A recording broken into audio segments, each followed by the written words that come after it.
யா ம். வணக்கம் உறவுகளே. மிளகாய் பஜ்ஜி தான் போட போகிறேன். கொடை மிளகாய் பஜ்ஜி. ஃபஸ்ட்டு கழுவிடுறேன்.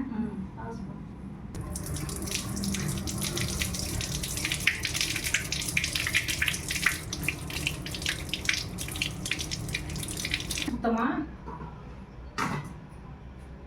கடலை மாவு, கொஞ்சம் உப்பு போட்டுக்கிறேன்.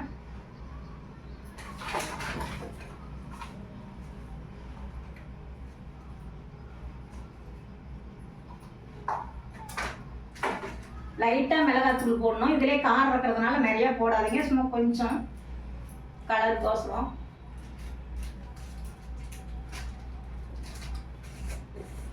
கொஞ்சம் இட்லி சோடா,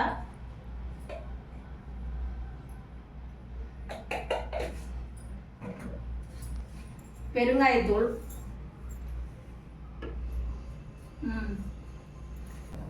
கொஞ்சம் தண்ணி ஊற்றிக்கிறேன்.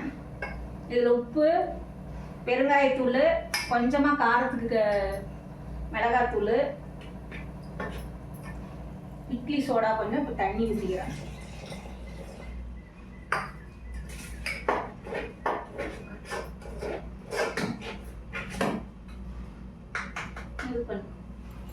கலந்து விட்டுக்கணும்.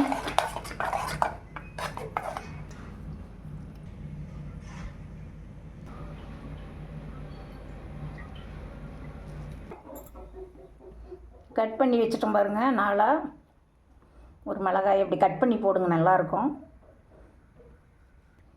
நாளாக கட் பண்ணி எடுத்து வச்சுக்கலாம். விதையெல்லாம் எடுக்க தேவையில்லை. மாவு கலந்து வச்சுருக்கேன். நல்லா கலந்து வச்சுட்டேன். நல்லா உப்பு தேவையான அளவுக்கு போட்டு, இட்லி சோடா எல்லாம் போட்டு, பெருங்காயத்தூள் எல்லாம் போட்டு வச்சிட்டேன். பஜ்ஜி அப்படியே மிளகாய் காய் நனைச்சிக்கிறேன்.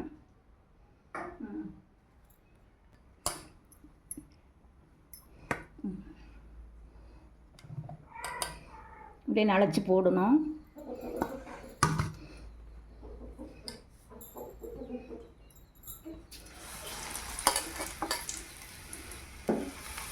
இப்படி கட் பண்ணி போடுங்க, அப்போ தான் நல்லாயிருக்கும் சாப்பிட்றதுக்கும்.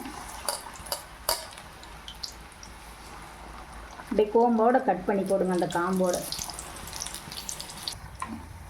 வேறு நல்லா வேகட்டும். செவக்க சூப்பராக வாசனை வருது. இன்னும் கொஞ்சம் நேரம் வேகணும்.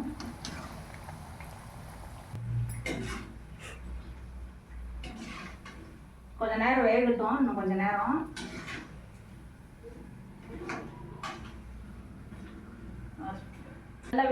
நல்லா வெந்துடுச்சுங்க. எடுத்துட்றேன்.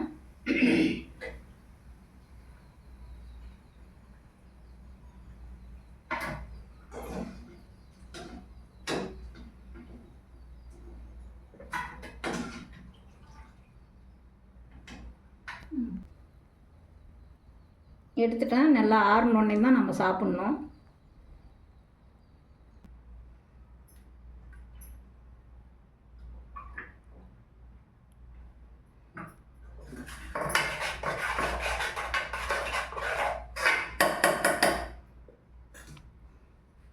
இன்னும் கொஞ்சம் போட்டுக்கலாம்.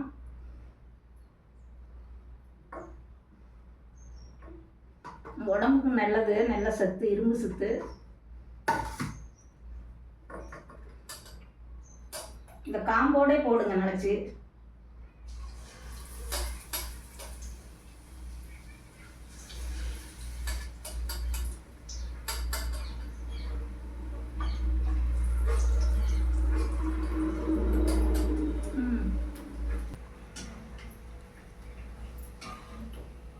போட்டேன். நல்லா வெந்துக்கிட்டு இருக்குது. இன்னும் கொஞ்சம் நேரம் வேகட்டும்.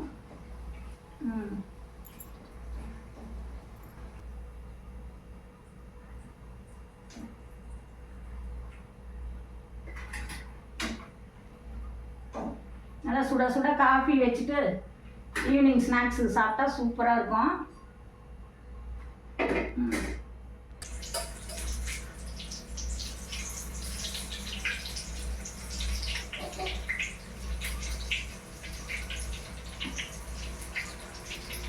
வீடியோ பார்க்குற அனைவருக்கும் நன்றி.